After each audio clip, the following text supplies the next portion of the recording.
In this series of podcasts, we will focus on the many benefits of Toastmasters.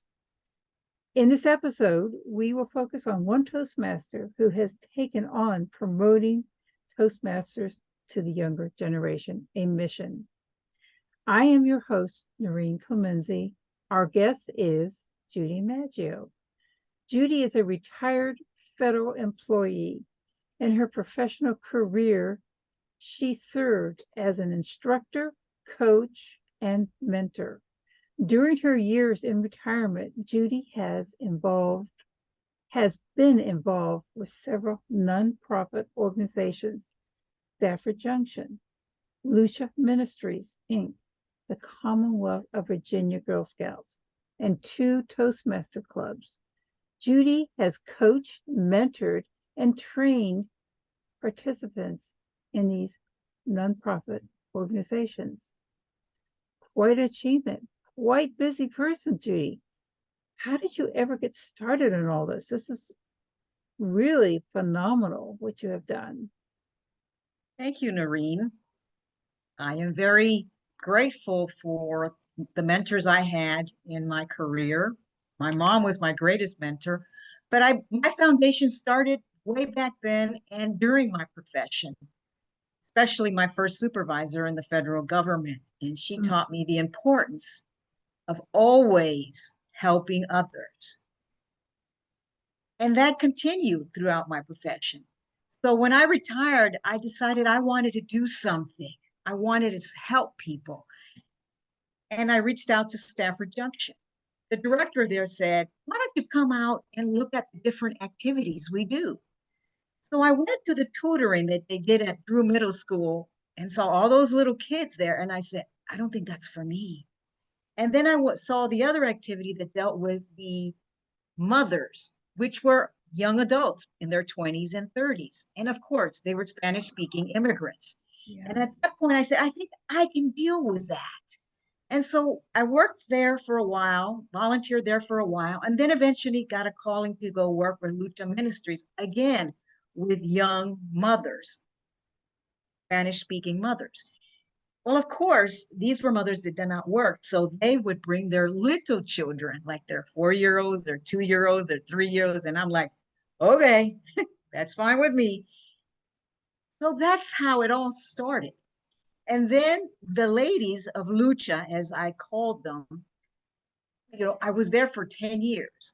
So it was like a family. The most important thing I learned throughout my life is you have to be genuine, you have to be sincere, and you have to show a passion to the persons that you're trying to reach, that you really are trying to help them. That was in my profession and in my volunteer work. So that's what I focused on. How can I help them? And I would let them tell me. So the Lucha ladies told me they wanted to learn public speaking. Oh, fantastic. And it took me 2 years to figure out what I needed to do. And what came about because of an article in the Freelance Star, where I think it was Goodwill, they offered a certificate program through Toastmasters. And I presented it to the ladies who were interested. There were 6 of them. And my goal was I always wanted to give them certificate programs, things that they could say, I achieved this. So I decided to join Toastmasters and figure out what was Toastmasters about. Did that 4 years ago. So I did a speech craft. I put together a lesson plan for these 6 ladies, and they went through it. They loved it. 5 of them became Toastmasters. Wow, that's pretty good. What a Pretty record. good, yeah, pretty good percentage. Of course, then in the middle of our speech craft, COVID hit. So we struggled, but 5 of them became members. And when I say we struggled is, normal attrition. One of them passed away. Others, family commitments, family was getting sick. So they tried as long as they could to be members. Well, at the same time, these mothers involved me with their girls that I did not know, their daughters. And so I was a little hesitant because I don't have any kids. But it was one of the best decisions I've ever made to be involved with the Girl Scout troop. And so I've had 18 young ladies go through the troop. An attrition rate, I've lost 7, 3 moved, 4 said, not interested, fine. But out of the remaining 11, 5 have graduated. I want to give you some statistics, 4 lifetime members. And now of those 4 lifetime members, 2 are Toastmasters. The key to this is, to me, you have to, I go back to the words I said initially, genuine. They have to see that you're genuine and sincere about helping them, and that there is value to the words you tell them. Like, I can tell them public, you know, developing your public speaking skills is a good idea. It's not an empty set of words from me. It's me telling them with my actions, with my experience, that it is good for them. And so that's why, and the other thing is, you have to understand, I come from a career that succession planning is key.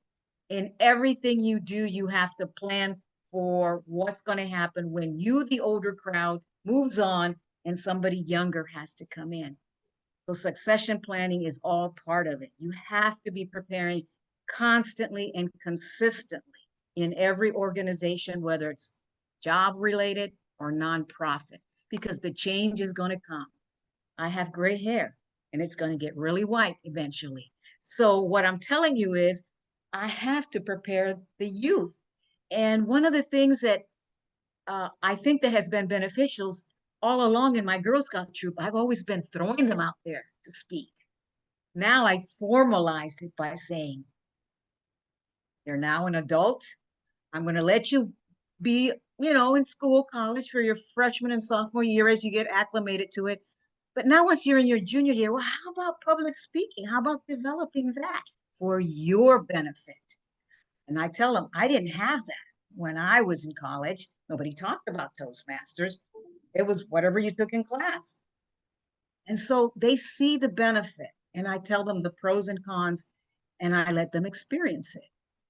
So to me, success is based on what you're trying to achieve, whether you're trying to get people educated. If that's your goal and you manage to educate about public speaking needs and why it's beneficial, 100% success rate. If your goal is to... You are so right about having to train the new people to come back and replace you. Right, because we're not going to be there forever. I know. And we all get stale. And you do need new people coming in, and they will likely stay longer because they're younger. Well, and you just bring up another point that I want to mention, diversity. I know sometimes people say, oh, just mentioning diversity has to do with race. No. Diversity of age, diversity of opinion. And the thing is that sometimes we think that because we're older and more experienced, we have the better ideas. No, that's not true. Really.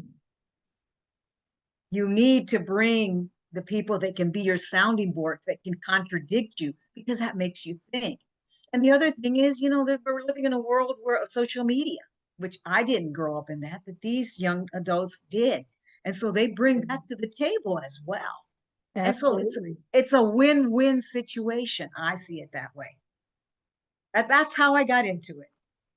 Fantastic. I mean, I can see that as being a benefit for kids, especially girls, who tend to be kind of shy and not outspoken. There are some who are, but getting into Toastmasters helps that very much. Very much so. You recently went to a high school with a couple, and the principal was actually a Toastmaster, I understand. Yes, he was. Yes, he was. You had a pretty good reception. The kids I understand, were very interested. It was exciting. That's all I can say. The speaker, Melanie, my junior at the University of Mary Washington, she was nervous. That's all right. I said, that's intentional. It's okay. It was I was the only person in the room she knew. That's okay, I said. Okay. She said, I thought this was an auditorium and I could be further away. I said, that's okay. It's an experience. She did extraordinary. But the most important thing I think we always have to remember, I go back to the point, we have to involve the audience as well. Yeah. And we did. We had an interactive session and I was the evaluator. So what I decided to do is, we had volunteers, and I had 5 volunteers from the students, the graduating class of 2023 from Quantico High School, help me evaluate Melanie.